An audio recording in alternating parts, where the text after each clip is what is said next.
Recordaremos que el Meta siempre ha tenido, al igual que la Antillanura, vocación de territorio de colonización. En los años 40, aquí llegaron, y llegaron nuestros padres inclusive, a la región del Ariari, al Piedemonte, provenientes de otros departamentos. Aquí recibimos a las gentes del Sumapaz, de Biotá, de Fusagasugá, cuando allá fracasaron en sus luchas por tener tierra propia y aquí encontraron la posibilidad de conseguir esas tierras para trabajar. Aquí llegaron al sur del país gentes provenientes de Río Chiquito, de Marquetalia, y se asentaron en la región del Duda, de Uribe, básicamente sustrayéndose, como luego lo harían las gentes de Caldas, de Antioquia, del Tolima, del conflicto bipartidista de los años 50. Y aquí hicieron territorio, vivieron en paz. El conflicto no ha sido permanente en nuestro departamento ni en la Antillanura. El doctor Ismael Agudelo sabe que el llano tuvo paz con propietarios hasta los años 70. El conflicto ligado a la tierra apareció después. El conflicto tiene que ver especialmente con la incomprensión del Estado, con la Ley Segunda de 1959 que blindó parte de nuestro territorio para que, so pretexto de zonas de reserva, el Estado no entrara a hacer presencia en muchas partes de nuestro territorio. En cambio, cuando tuvimos una auténtica reforma agraria en los años 60, pudimos colonizar el Ariari de manera organizada y planificada y gran parte del departamento del Guaviare. Fue el Estado el que logró consolidar un programa de colonización bajo el gobierno de Carlos Lleras Restrepo, que le dio resultados a la paz de este país.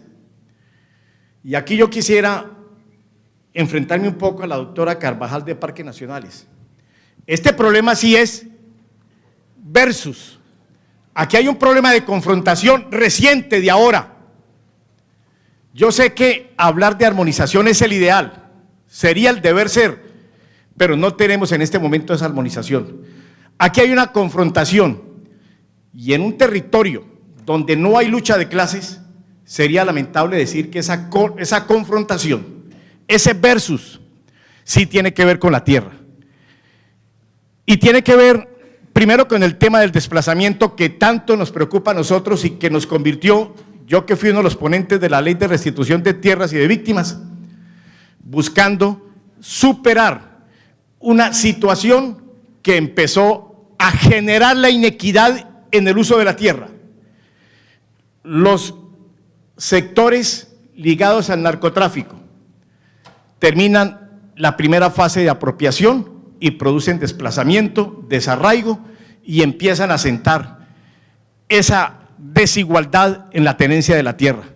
Así territorios pacíficos como el río Meta, como el Ariari, el Bichada, empiezan a perder gran parte del campesinado por efectos del desplazamiento violento.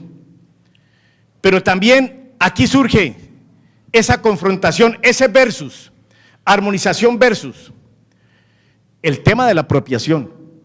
Es que no podemos nosotros juzgar únicamente la apropiación violenta de los sectores ligados al narcotráfico y al paramilitarismo sin reconocer una nueva oleada de apropiación, o qué es lo que han hecho Poligrop, Mónica Semillas, Río Paila, Manuelita, Indupalma, a través de proyectos de empresa como el modelo Urrutia o como el modelo que en buena hora desmontó el presidente Santos al ordenar el retiro de una ley oprobiosa que iba a aumentar ese versus, esa confrontación, esa lucha por la tierra, esa desigualdad y ese conflicto. Aquí reconozcamos que hay dos tipos de apropiación, la que se hace de manera violenta, cruenta, la que se hizo en los llanos orientales, y la apropiación que se hace a través de las artimañas, de las juzgadas jurídicas habilidosas, que fue lo que vivimos y estamos viviendo especialmente en la Antillanura. las grandes empresas nacionales y extranjeras se están apropiando de la tierra en extensiones que desbordan no solamente la unidad agrícola familiar, sino que desbordan el uso racional de la capacidad que debe tener un hombre para poder decir que es dueño o que es poseedor o que es ocupante de un baldío. Extensiones de 30, 40 mil, 50 mil hectáreas o extensiones de 1 millón de hectáreas, como se dan en el departamento del Meta o en el Bichada, con o sin títulos, indudablemente son una forma de apropiación que generan el conflicto que estamos padeciendo los colombianos, y sin que el Estado colombiano afronte decididamente la reconfiguración de la igualdad en la tenencia de la tierra, no vamos a tener solución al problema del conflicto colombiano. La apropiación tiene esas dos modalidades, como lo estamos demostrando, y que históricamente no admite réplica alguna. El problema de los baldíos también está ligado al conflicto. Que nos vengan a decir aquí, como lo anunció el ministro de Agricultura, que ojalá hoy se haya retirado, que iba a seguir impulsando el modelo Urrutia, las grandes empresas, y que cada empresa prohijara, apadrinara a 20 pobres dentro de modelos de alianzas productivas, no es más que la reproducción del viejo esquema feudal para que unos señores, Mónica Semillas, Río Paila, Indupalma, cualquiera de ellas, terminaran siendo los señores feudales y los campesinos y los llaneros, despojados de sus tierras, se convirtieran en los siervos de la gleba. Ahí vamos a atizar el conflicto. Aquí viene un discurso, doctora, y ese es el versus que están planteando. Lo vienen impulsando desde hace rato. La gran industria en el campo, porque, y este es un discurso que lo han manejado lamentablemente muchos gobernadores, la ilusión de que grandes conglomerados agroindustriales van a impulsar el desarrollo es iluso.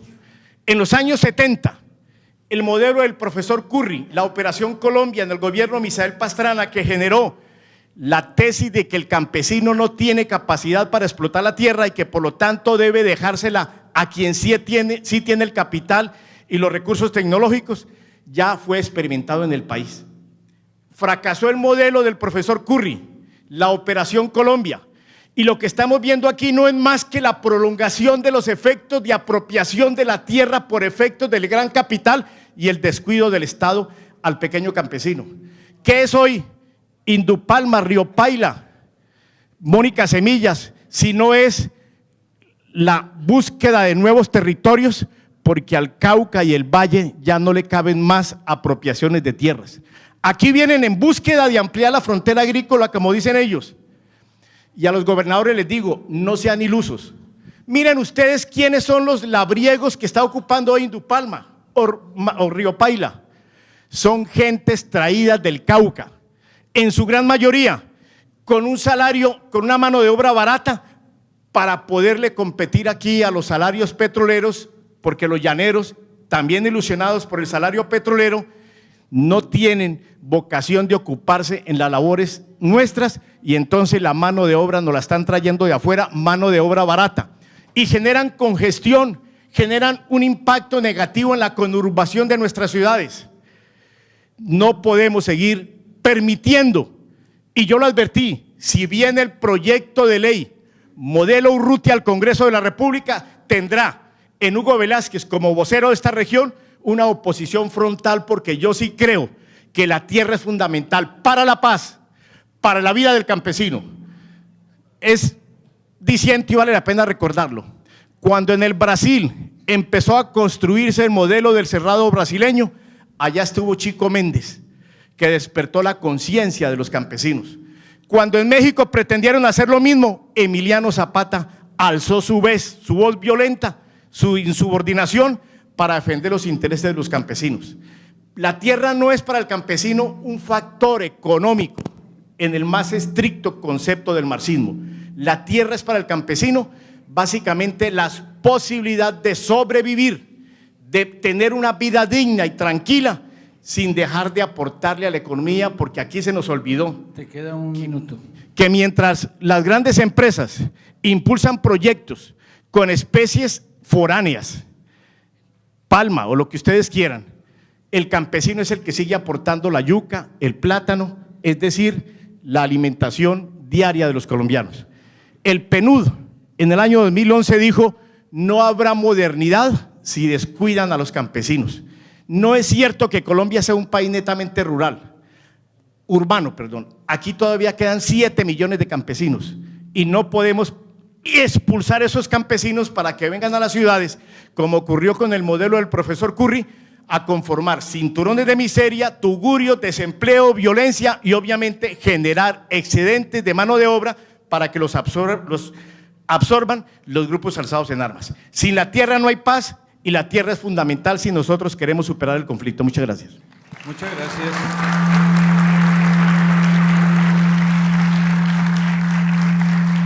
Muchas gracias al doctor Hugo Orlando Velázquez. Esta es una visión distinta a muchas de las que generalmente se oyen. Yo creo que esta democracia se enriquece cuando hay la oportunidad de confrontar las diferentes tesis.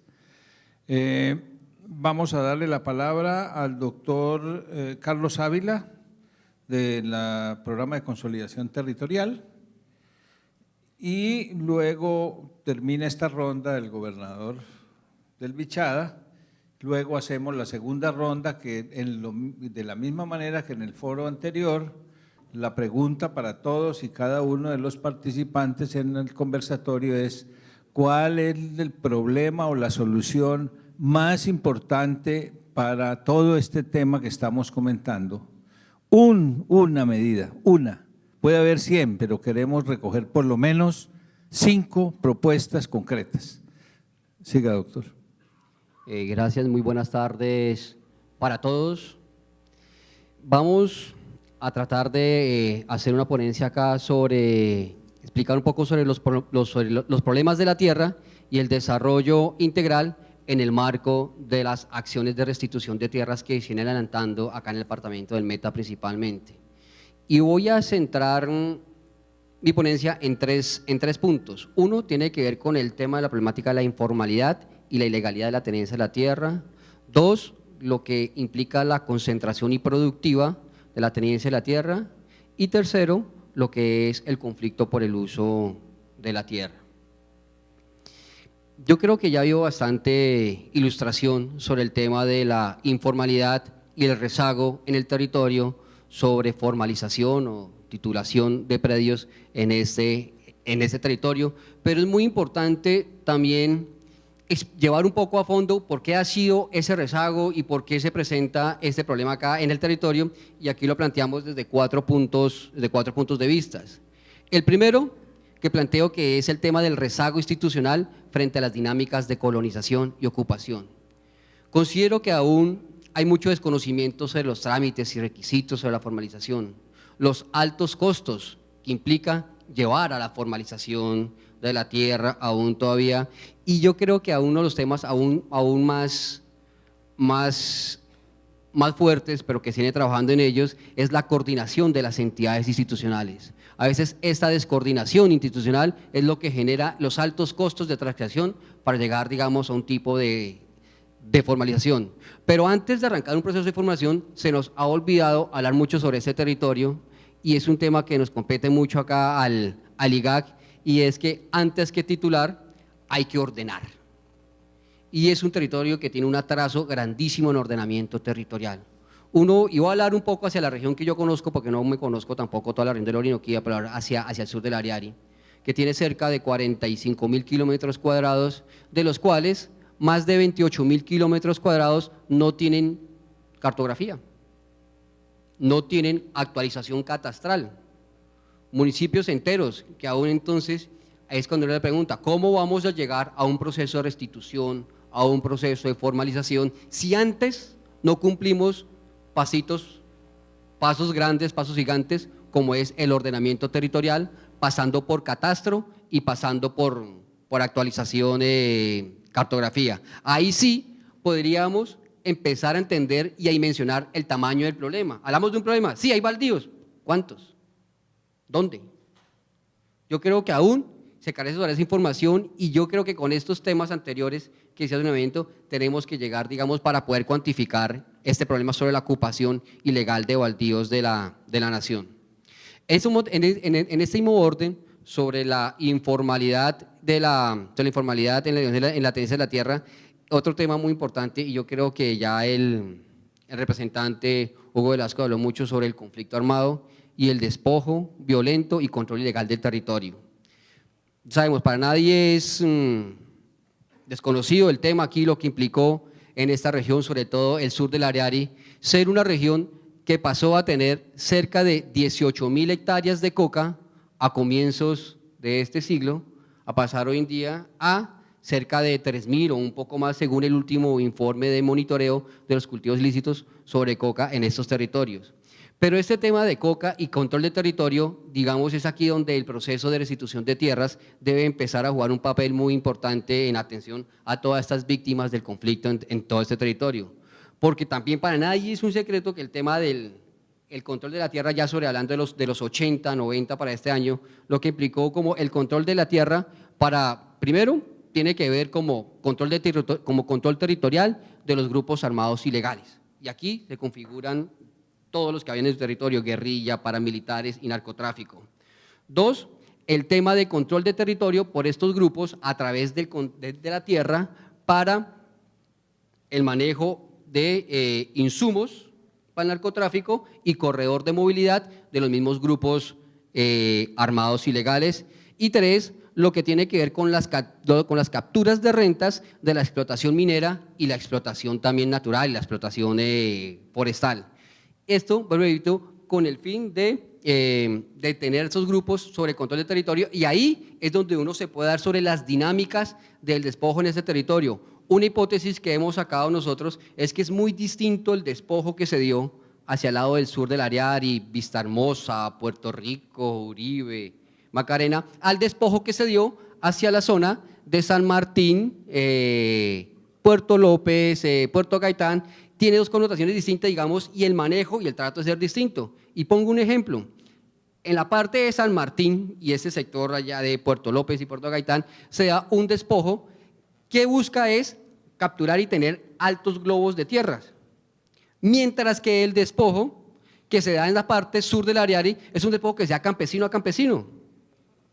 Campesino, yo saco un campesino, grupo armado ilegal saca un campesino, pero sobre ese predio pone otra familia campesina y así sobre un predio pueden pasar 2, 3, 4, qué sé yo, de pronto aquí los compañeros de la unidad de tierras pueden tener mejores datos sobre eso, sobre cómo reclamaciones de un mismo predio pueden pasar por 2 o 3, digamos, hay una disputa campesino a campesino y no una disputa que se va en otro lado, que es campesino con un gran terrateniente que se apoderó de un globo grande de tierras.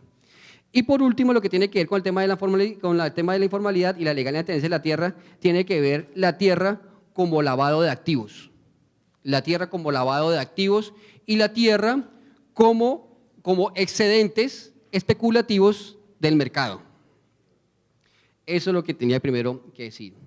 Bajo el segundo concepto, es sobre la concentración y productiva de la tierra.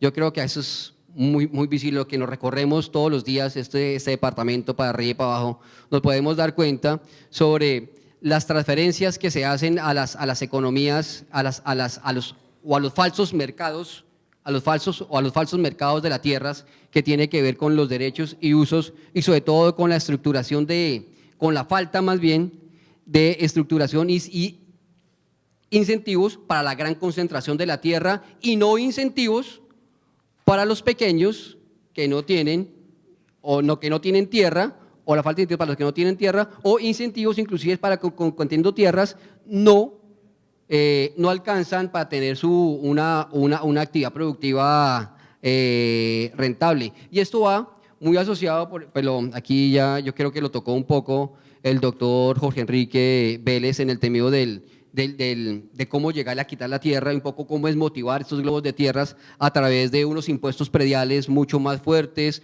unas expectativas sobre que deben recaer sobre las expectativas de valoración realmente, porque tener tierra en ese sentido a un terrateniente no le cuesta mucho en sentido sostenerla, porque, vuelvo y repito, hay más incentivos para los grandes terratenientes y pocos incentivos o casi nulos para los pequeños propietarios o para los, inclusive los que ni siquiera pueden acceder a tierra.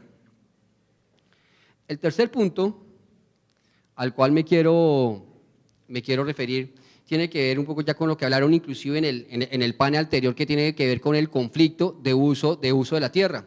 Y aquí me vuelvo a lo que decía al comienzo. En un proceso de restitución de tierras, del que estamos hablando en este momento, que es objeto de este foro, de este panel, es el tema de la falta de planes de manejo ambientales, sobre todo para el sur de María, que son condiciones, que es una condición para arrancar cualquier proceso, o sea, un proceso de formalización, sea por parte de baldíos o así sea por restitución de tierras. Estos rezagos casi desde 1989, desde hace 25 años, ha dificultado todo este proceso y encareciendo este proceso para el pequeño productor, para el pequeño poseedor de baldío que desea acceder a una formalización de su propiedad. Y esto va asociado también a otro problema, que es la vocación y uso actual del suelo, que muestra hoy en día, lo podemos ver sobre usos inadecuados, y hay mucha literatura sobre eso, de cómo la mayor parte de las hectáreas productivas que tiene Colombia, de pronto los amigos del EGAP me pueden precisar más las cifras, de casi 44 millones de hectáreas, casi 29 millones están dedicadas a la ganadería, cuando únicamente debería ser cerca de 17, si las cifras están más o menos sobre ese sector, mientras que casi 23 millones de hectáreas deberían estar dedicadas a la agricultura, apenas 4 millones son dedicadas a la agricultura. Ahí empieza esa situación y eso lo vemos aquí fácilmente en el departamento del Meta. Otro tema que va asociado al tema del conflicto y uso de la tierra es la subutilización y sobreexplotación de la tierra. Vuelvo y repito, fenómenos como la ganadería, cultivos extensivos como la palma, en gran parte estos cultivos de palma que se ven, uno mira con gran preocupación hacia el sur del Ariari, hacia Granada, vía San Juan de Arama, como estas vegas del río Ariari llenas de palma, cuando son tierras que sabemos todos los que vivimos acá, tierras que son aptas para la seguridad alimentaria. Ahí debe haber un tema, también una alerta hacia los formuladores de políticas públicas sobre el tema del uso eficiente del suelo, de la tierra. Y otro tema que tiene que ver con la subutilización, ya lo ha dicho anteriormente, y tiene que ver con el atesoramiento y los excedentes del narcotráfico, que obviamente distorsionan el mercado de las tierras, cada vez siendo la tierra, siendo el valor de la tierra la inversión más alta para un pequeño productor. Por eso, digamos, no es gratis, los paros que se están viendo, los paros campesinos de todos estos días, es porque ningún proyecto de agricultura que me diga rentable en este país. Con estos costos tan altos de producción, nada va a ser rentable. Y si queremos hablar de restitución y darle derechos a los propietarios y que tengan un proyecto productivo y que puedan vivir de la tierra, pues a mí sí me gustaría ver cuál va a ser ese proyecto productivo que va a ser rentable con este valor de tierra que hoy en día es la especulación del mercado en todo el territorio. Muchas gracias, doctor. Vamos a darle la palabra al gobernador del Bichada, doctor Espinosa, para redondear esta ronda, y en razón del tiempo, vamos a hacer la segunda ronda muy rápida con el grupo, y luego seleccionamos una o dos o máximo 3 preguntas de las que se hayan recogido para tratar de darle respuesta, con el objeto de que muy pronto ya procedamos a hacer el segundo descanso, que incluye almuerzo.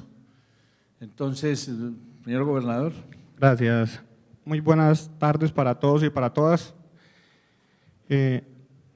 Agradecer al IGAP por el espacio, aunque nos hemos reunido ya muchas veces en este tipo de actividades donde se plantea el desarrollo y se plantea la situación de la altillanura en diversos aspectos ambientales, socioeconómicos, jurídicos, y hemos hecho ya muchas reuniones y aún no tenemos respuesta. La agroindustria, el desarrollo no nos dan espera. Hoy quiero manifestarle a ustedes que estamos en desacuerdo en el Bichada, en el departamento del Bichada, con la empresa petrolera. Hoy quiero hacer ese anuncio oficial de que la empresa petrolera definitivamente tocó ya nuestros nervios, fuimos permisivos 2 años queriendo acompañar mediante estos procesos económicos que generen esta dinámica económica, se beneficiara el campesino, pero no fue así. Sin embargo, apoyamos los otros proyectos productivos, el tema de la agroindustria, porque están en el departamento.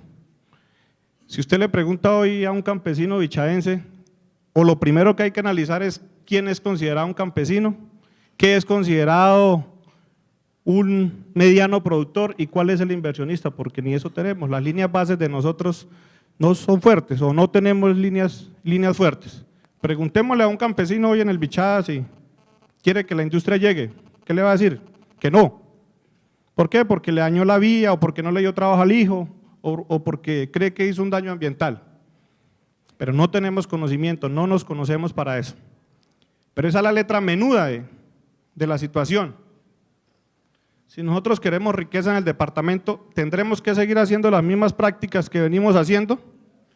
¿O nos vamos a unir para que el Estado nos dé plata como estamos acostumbrados nosotros los colombianos? ¿Para qué nos unimos nosotros? ¿Para hacer un paro o para pedir plata? Tenemos que unirnos para producir. Y afortunadamente allí en el Bichada tenemos la tierra para producir. ¿A quién le compró Río Paila? ¿A quién le compró Colombia Agro, Cargill, Mónica? ¿A quién le compraron? ¿Serían a los campesinos bichadenses?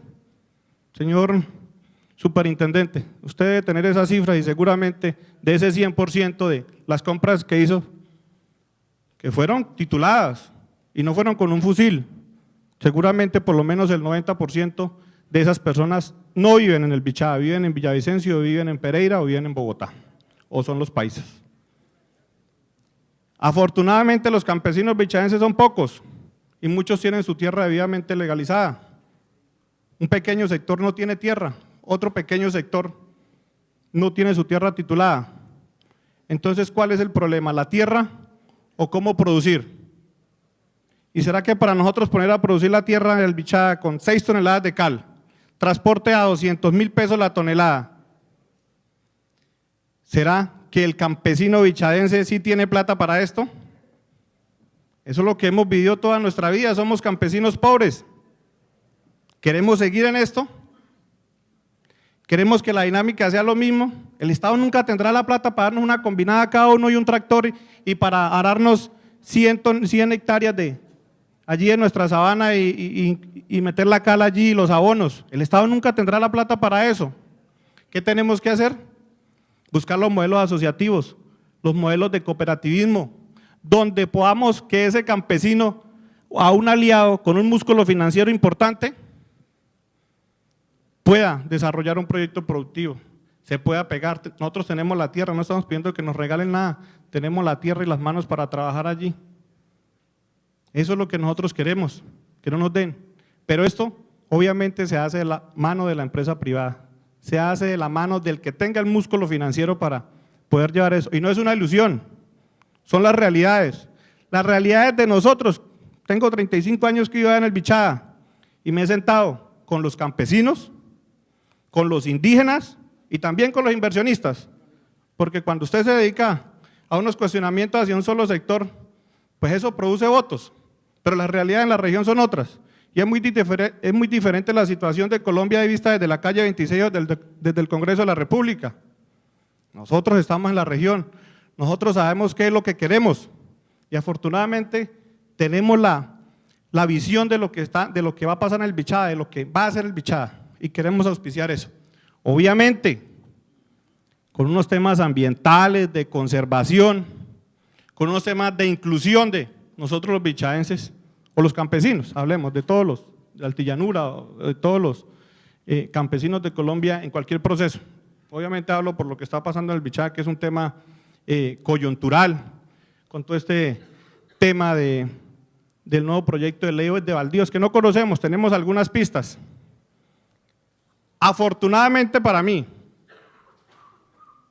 para los llaneros, para los bichadenses, el señor presidente, afortunadamente para nosotros, y afortunadamente para que otros saquen votos, el ministro acaba de ser nuevamente reiterado en su cargo, ratificado en su cargo.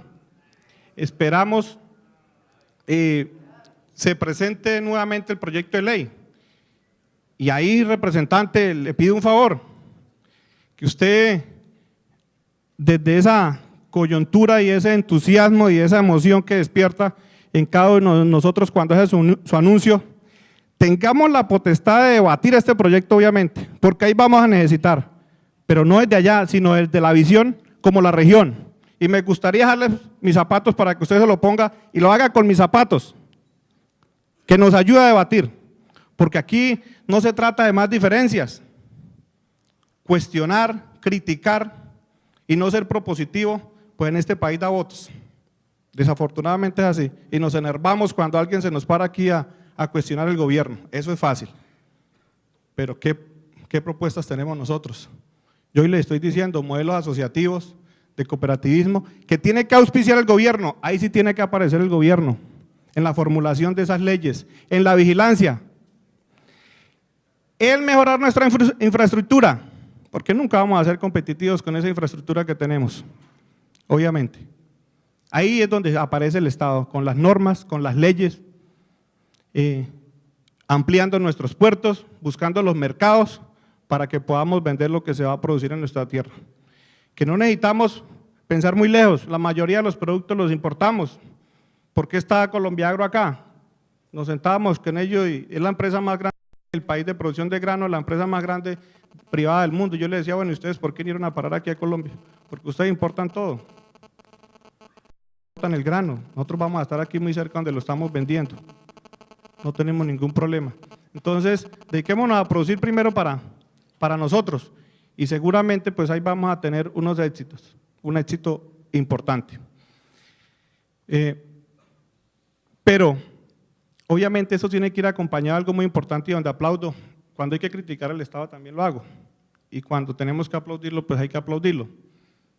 El tema de ciencia, tecnología e innovación, el Estado usted sabe que destinó una parte de las regalías, el 10%, cerca de $1 billón, a un fondo que llame de ciencia y tecnología, donde auspicia la investigación y el conocimiento en las regiones, tener nuestras capacidades.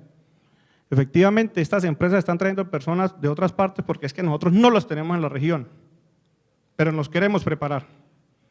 De ahí viene la parte de la pedagogía, la parte de la academia. Aplaudo cuando la academia dice que quiere llegar, así no sean con universidades de la región, aquí está para todo el mundo. Yo tengo una invitación de una universidad de Estados Unidos donde quieren venir a ver qué pasa también con nuestros ríos. Y de ahí tenemos que partir de esa investigación, porque usted no quiere ni protege lo que no conoce, ¿cierto? Tenemos que investigar, tenemos que saber que hoy Indupalma me está haciendo unos canales de no sé cuántos kilómetros sacándome agua. ¿Cómo lo controlo? Pues simplemente le pago a una universidad, a un instituto idóneo, que me diga si ese río sí tiene esa capacidad o no la tiene. Si no la tiene, pues no va a poder sacar agua de ese río, así de fácil. Hasta dónde nuestros ríos tienen esas capacidades en época de invierno, en época de verano, qué tan frágiles son en el nacimiento de la cordillera. Nosotros no lo sabemos. Teníamos un proyecto, el Bichada tenía un proyecto en Colciencias que fue devuelto por una formulación, así que las universidades o los institutos que se consideren idóneos para esta parte hidrológica, ahí lo estamos esperando, tenemos 1.860 millones de pesos para eso. Los gobernadores tienen plata, las gobernaciones tienen plata para investigación. Pero nosotros ya iniciamos también, iniciamos con un censo en la parte ambiental con la Universidad Nacional y el Instituto Humboldt, que lo único que nos va a dar es esas zonas a referenciarnos esas zonas donde no nos puede tocar. Habrá zonas que hay que decirle a la industria que no la puede tocar, pero ¿cómo lo hacemos en este momento? Y ya no tenemos más tiempo de reuniones ni de foros, tenemos que hacerlo. Ya suscribimos convenio con Humboldt y con Universidad Nacional para que nos haga ese censo y nos diga qué zonas, qué morichales, qué esteros, tanto la empresa mineroenergética, los petroleros no pueden tocar, no pueden perforar, y lo mismo la industria, la agroindustria. Eso no quiere decir, nos la pasamos allí en discusiones con ellos, pero eso no quiere decir que estemos en contra de que llegue la inversión, con unos parámetros claros sobre todo en esos temas ambientales y de inclusión social, porque ellos se pueden llenar los bolsillos, pero seguramente con un músculo financiero donde ellos tienen que ver más con la transformación de la materia, le interesará que los campesinos vecinos pues estén produciendo para venderles a ellos, con modelos, como le digo, cooperativistas, como se quieran llamar, donde el gobierno no tenga que ser el papá de nosotros, donde nosotros pongamos nuestro trabajo, nuestro conocimiento, porque sin el conocimiento inicial pues seguramente no vamos a llegar a ninguna parte. Tenemos que investigar qué tanto es lo que se parece el cerrado brasilero a la altillanura colombiana. Tenemos que ver todas estas especies de soya y maíz y forestales, qué daños son los que pueden causar, y para eso se hace con investigación. Así que yo los invito y agradezco al gobierno por haber tenido en cuenta este fondo, del cual la región del Llano convino que yo lo representara, y luego en el OCAT de Ciencia y Tecnología, pues a nivel nacional, el departamento del Bichada tiene la presidencia. Obviamente buscando estos espacios para hacernos sentir como región, no solo como departamento, sino por toda la intervención que tiene la altillanura, en hechos tan trascendentales como lo que se viene dando, el proyecto de ley de baldíos, que ya generó controversia y lo retiraron y volvieron y lo presentaron. Pacto Nacional Agrario, donde hay bastante plata, y la altillanura, ¿en qué porcentaje va ahí? Ya también estamos haciendo unas observaciones, y hacemos observaciones porque tenemos la capacidad luego de estar en cada rincón del Bichada, observaciones como que de los 9.6 billones que propone el COMPES, el 95% es para infraestructura vial.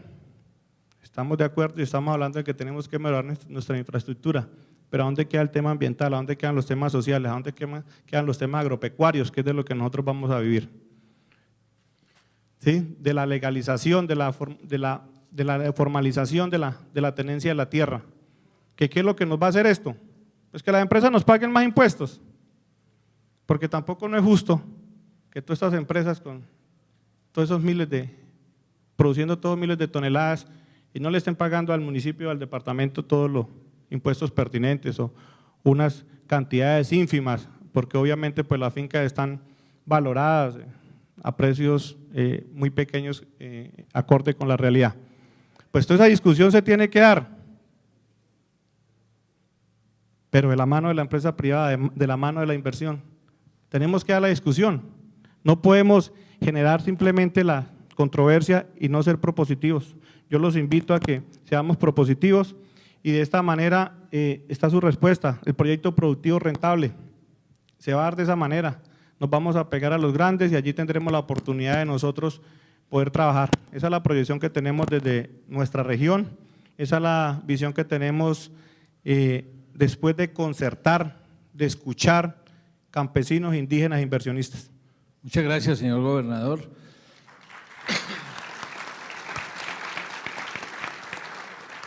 Entonces vamos rápidamente a la segunda ronda, que consiste en que cada uno de los miembros del panel indica cuál sería la medida más importante en su opinión para garantizar el desarrollo social y sostenible de la región.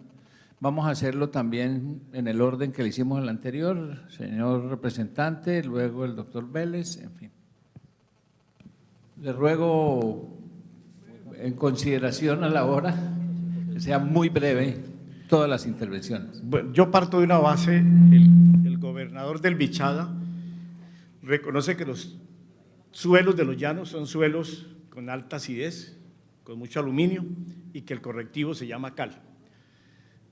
El Estado colombiano fue dueño de una mina de cal en El Dorado, junto con el departamento del Meta, y lo privatizaron, y adivinen quién la compró, Víctor Carranza. Luego aquí teníamos con qué corregir los suelos. En segundo lugar, el Estado sí es necesario para recuperar el agro. Yo lo denuncié, doctor Vélez, usted estaba en la Cámara. Finagro acababa de entregarle un crédito subsidiado no reembolsable de 4.000 millones a Mónica Semillas. Es la continuación del programa AIS. Lo que hay que retomar es esos programas de subsidios para el pequeño campesino, porque sigo insistiendo que campesinos son necesarios si queremos modernidad. El Bichada tiene un lema muy bonito: tierras sin hombres para hombres sin tierras. Entonces no volvamos que ese lema se invierta. Muchas gracias. A ver, yo creo que nosotros lo que tenemos que desarrollar es la política de restitución de tierras. O sea, venir aquí a decir que vamos a cambiar lo que es la política de Estado, esto no se puede volver un programa de gobierno. Si esto se queda en un programa de gobierno, el fracaso y la frustración de los colombianos va a ser total. Esto tiene que pasar los gobiernos y los periodos de los gobiernos, porque desafortunadamente, y a ustedes también les habrá pasado, aquí los gobernantes cuando llegan se quieren reinventar los departamentos y los municipios. Ahora sí llegó El Salvador, el que anterior no hizo nada. No, yo creo que uno tiene que retomar y mantener las políticas de gobierno, que es muy importante. Entonces, yo creo que, por fortuna, en este proceso de todo el tema de restitución, todos los organismos del Estado venimos hablando el mismo idioma, y cuando todo el mundo habla el mismo idioma, pues los resultados son muy importantes, y creo que a eso tenemos que educar para que también los gobernadores y los alcaldes tengamos el mismo idioma en el tema de la restitución y la formalización y legitimación de la tierra en Colombia.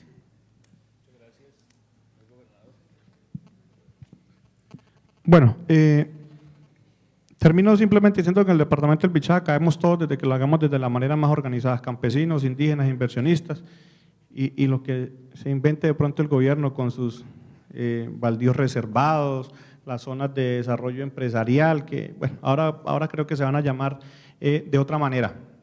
Pienso que desde que se haga de una manera organizada, obviamente al campesino hay que darle, dijo Jorge Barón, esa patadita de la buena suerte.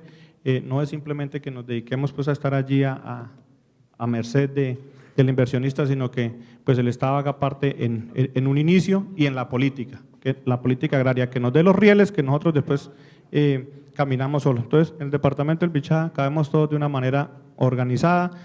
Hay bastante tierra, 10 millones de hectáreas, 4.5 de resguardos indígenas, 500.000 de nuestro parque del Tuparro, 500.000 hectáreas que no pueden ser tituladas porque corresponden a morichales y algún tipo de reserva.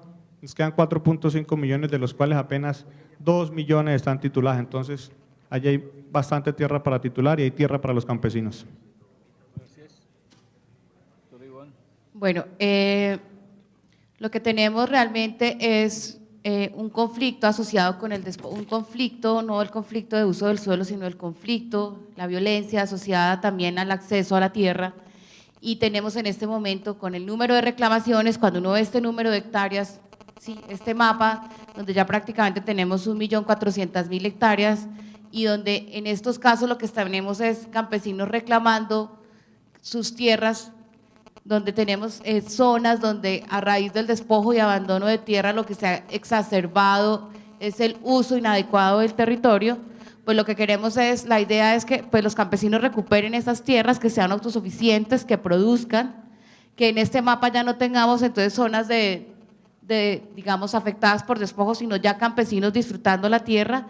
Por eso, digamos, en el mismo sentido que lo propone el superintendente, es continuar con esta recuperación de las tierras a favor de los campesinos para que puedan producir, pero con estas características que se viene desarrollando, es decir, con el proyecto productivo, con un proyecto productivo adecuado con el tema ambiental, con el alivio de pasivos que se está trabajando alivios de pasivos tanto de las hipotecas que tuvieron que, digamos, sacar los campesinos, las deudas que tuvieron con el Banco Agrario, y en este caso, pues, digamos, puede costar más la deuda que la tierra, entonces seguir apoyando este programa de alivio de pasivos para aquellos campesinos restituidos, que por supuesto incluye el alivio del impuesto predial que han trabajado los municipios, que incluye la titulación de esta tierra informal, porque la restitución es una restitución que incluye la formalización. Este análisis que explicaba que se hace predio a predio, entendiendo cuáles son los determinantes ambientales para que no se entregue un título donde no se debe, sino que el título que se debe, y este aporte que se hace de identificación predial, porque cuando se hace este ejercicio en esta coordinación interinstitucional donde participan todas las entidades que están presentes, se cruza la información registrada, la información de INCODER, la información incluso de las autoridades ambientales, para realmente tener una información actualizada de lo que está pasando con la tierra, en el cual es necesario para que tengamos un sistema de administración claro y que los campesinos puedan disfrutar de sus tierras. Entonces, por eso la idea es continuar con la política y con las características de la misma. Gracias, doctor Ivón. Entonces, terminamos la ronda. Gracias. Ante la pregunta que es las medidas para corregir el problema, y estamos hablando sobre el tema de sustitución, conflictos y uso del suelo, yo creo que está más cerquita de lo que uno cree y está acá en este recinto. Y voy a arrancar con el tema con el IGAC, un trabajo muy articulado entre el IGAC, gobernaciones, alcaldías, y vuelvo, insisto, en el tema de la cartografía, actualización cartográfica, que eso es lo que le va a dar las bases para tener información, para poder avanzar procesos de restitución, para poder avanzar de formalización y para poder tener avances también en mejores rentas hacia las autoridades locales para que puedan desarrollar ahí sí y puedan ser responsables de toda esta carga de políticas públicas que tienen de autoridades locales y que no son capaces de sostener porque no tienen con qué ni con cómo. Entonces, eso es lo que siempre es una propuesta que les hago, es que todos trabajemos articuladamente ya para que esta vigencia que viene al 2014 podamos tener a toda la región de la Orinoquía con una cartografía actualizada por lo menos a base 1.25.000 en zona rural y a 1.25.000 en zonas urbanas para poder desarrollar de verdaderos procesos de ordenamiento territorial. Muchas gracias. Bueno, muchas gracias a los panelistas. Tenemos dos grupos de preguntas, realmente dos preguntas. Lo demás nos disculpan, pero por razones de tiempo creo que ustedes entienden que vamos a ser muy breves en esta última parte. Dos preguntas que prácticamente están dirigidas, las unas a la doctora Ivón y las otras al doctor Vélez. Voy a leer las dos para la doctora Ivón y que ella nos dé respuesta, y las dos para el doctor Vélez. Terminamos allí. Les quiero recordar que la sesión de esta tarde comienza máximo a las 3 de la tarde. Ojalá la pudiéramos hacer un poco antes. Como hay un almuerzo que está previsto hacerlo aquí, de manera que no necesitamos ir a hacer siesta a la casa, ni ir a almorzar a la casa, y podemos, entre más temprano comencemos en la tarde, más temprano terminamos en la tarde. Entonces, con esa advertencia, las preguntas para la doctora Ivón son: ¿cuántas hectáreas se han restituido en los últimos 2 años en el departamento del Meta y en qué municipios? Y la otra, que es bastante similar, dice: ¿cuáles son los avances y obstáculos que presenta la restitución de tierras en el departamento del Meta?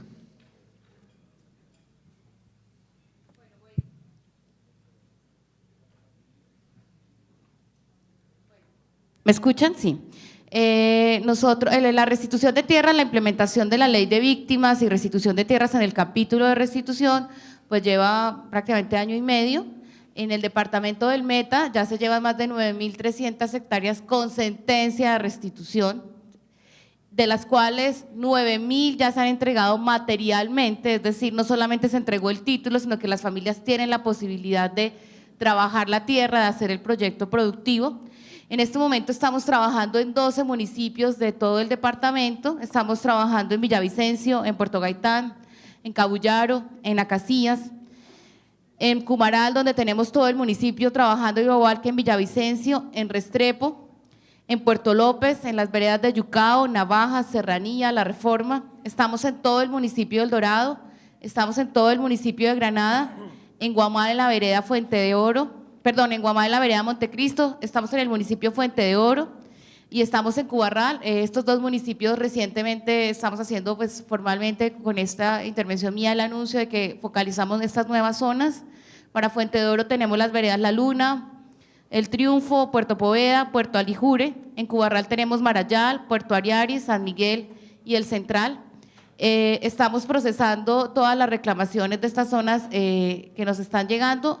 En este momento pues tenemos más de 800 solicitudes que estamos trabajando y ya con sentencia pues tenemos entonces el número de hectáreas que les mencioné, que son 9.300 algo, de las cuales 9.000 ya tienen entrega material.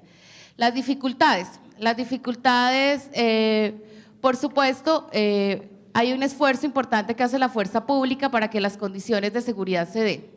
Entonces, nosotros no podemos entrar en todas las zonas, eso avanza de manera gradual y progresiva, así lo estableció el legislador. Entonces, aunque quisiéramos estar en todo el departamento y con el número importante que tenemos al sur del Ariari de reclamaciones, digamos hasta que la fuerza pública logre recuperar estas condiciones para que el proceso de restitución se dé, para que las familias retornen en condiciones de seguridad, pues por supuesto podrá entrar el proceso de restitución. Y en ese mismo sentido, en cuanto a las condiciones de seguridad se refieren, por supuesto hay un reto importante, lo mencionó directamente el superintendente, el doctor Jorge Enrique, cuando pues lamenta profundamente el tema del asesinato brutal del registrador de instrumentos públicos. Por supuesto hay un tema y es que la restitución de tierras se está enfrentando precisamente a aquellos intereses que le quitaron la tierra a los campesinos y por supuesto el reto entonces es que se siga dando en condiciones de seguridad, para tanto pues se ha destinado una estrategia, digamos, inicialmente reactiva y ahora hay una estrategia preventiva. La estrategia reactiva está a cargo de la Unidad Nacional de Protección, donde se está haciendo un acompañamiento a cada una de las familias, de los reclamantes de tierras que se ven amenazados, hay una ruta especial para ellos en materia de protección. Y la Fiscalía en una ruta preventiva está trabajando en la judicialización de estas personas, en la identificación, individualización, judicialización de aquellas personas que están perpetrando las amenazas y por supuesto de aquellas personas que configuraron, trabajaron el despojo de tierras. Quisiera mencionar la última, que no es solamente en términos de seguridad, sino tiene que ver en aquellas zonas donde ya hemos podido entregar materialmente los predios, donde ya las familias están trabajando. Lo que nos estamos encontrando es la familia que volvió, la familia resistente en un mismo territorio y por supuesto hay un reto en estas zonas donde ya las condiciones de seguridad están, donde están los títulos, donde está llegando la formalización, los proyectos productivos. Lo que nos estamos encontrando es estas familias resistentes que dicen y que empiezan a señalarse los unos a los otros, usted con quién estaba, por qué se quedó, usted por quién estaba, con quién se fue. Y entonces lo que estamos viendo es que donde llega la restitución se empieza a construir el posconflicto y hay un reto muy importante donde tenemos que participar todos y es precisamente lo llamaría yo la reconciliación para que sea sostenible la restitución. Gracias, doctora Ivonne. A propósito del tema de la seguridad, yo quisiera también indicar que de alguna manera todas las agencias del Estado están pisando muchos callos porque han empezado a surgir muchas amenazas, no solo contra solicitantes, sino contra funcionarios del Estado. En el caso del IGAD, lamentablemente, también se está produciendo ese mismo fenómeno. Aquí para la zona de la región de los Llanos se ha presentado ya amenazas contra los funcionarios del IGAD y en el Tolima hace un tiempo hubo un atentado contra una comisión que estaba haciendo la delimitación de los páramos. De manera que algo debe estar pasando desde que están atentando contra las personas que quieren colaborar y han colaborado en el tema de tierras. Las preguntas para el doctor Vélez son dos. Dice, ¿qué se ha hecho para que la subdivisión predial en suelo rural no se continúe materializando a través de las notarías sin ajustarse a la reglamentación de los POT y reglamentación del INCODER? Esa es una. Y la otra dice, la recuperación de baldíos indebidamente ocupados es una herramienta legal con que cuente el INCODER para apoyar la restitución y desocupar zonas de páramos. ¿Cómo hacer para dar capacidad en la entidad para que cumpla esta tarea? Pues es sobre el INCODER, pero de pronto el doctor Vélez puede darle respuesta. Eso suena como trabalengua las dos preguntas, pero bueno, vamos a tratar de contestarlas. A ver, el Estatuto Registral tuvo una cosa que es fundamental y es que la prioridad en la propiedad en Colombia ya es el registro, no es el catastro. El catastro es un tema más de valor de la tierra y de tema digamos, económico. Así que esa pelea que había entre si primaba lo catastral o lo registral o si primaba lo que decían los fines de catastro que tenía unas medidas distintas a lo del registro, eso ya no existe. Lo que diga el registro es lo que es la medición de la tierra. Distinto es lo que estamos haciendo con el IGAD, es juntando toda la información para poder llegar a esa verdad, que entre otras cosas ahí es donde tenemos que llegar para poderlo trabajar y en eso vuelvo y le repito, estamos conectados ya todos los municipios de Colombia, estamos en el 57%, repito la cifra en lo rural, así que esa discusión que se daba no tiene ningún sentido hoy decírselos, sino que lo que estamos buscando es cómo juntamos las bases tecnológicas de los dos, tanto del IGAD como de la superintendencia, con esa base tecnológica, trasladarlo al registro y ya en algunas partes del país, imagino que lo va a decir ahora el director del IGAD, es que ya los certificados vendrán con el plano catastral también, o sea, va a venir con el plano en la parte trasera, no solamente el lindero tal, sino que va a venir con el plano catastral, entonces el certificado tendrá no solamente la descripción jurídica, sino también la descripción del plano catastral, que creo que es una gran noticia que le vamos a dar al país, pero yo preferiría que fuera el director del IGAP el que le dé esa noticia a los colombianos. Y en el segundo, también con el tema del INCODER, es que el tema de nosotros lo que hacemos es registrar las decisiones. Si el INCODER nos dice la propiedad es para esta persona, le estamos adjudicando esta resolución, nosotros lo que hacemos es registrar. El tema del registro es la rogación y cualquier documento que nos llegue de cualquier estamento del Estado, llámese parques nacionales, llámese DIMAR en el tema de las playas, llámese INCODER, nosotros lo que hacemos es registrarlo. Si nosotros lo que vemos ahí una contraposición en la propiedad que se dé con un privado, obviamente lo devolvemos para que lo pueda hacer el INCODER, pero el INCODER es el que tiene directamente la facultad. Nosotros lo que hacemos es avalar las decisiones del INCODER en sus resoluciones o de cualquiera de los entes del Estado colombiano. Creo que esa es más o menos la respuesta que les puedo dar. Bueno, muchas gracias. Creo que hicimos una sesión de la mañana muy productiva, un poquito intensa, pero no son muchas las oportunidades para que un público y unos voceros tan autorizados como los que han estado en estas mesas nos ayuden a ilustrar el tema. Los invitamos al almuerzo y nos encontramos aquí a las 3 de la tarde para la discusión del desarrollo rural. Allá al frente, o sea, a la espalda de ustedes está el comedor.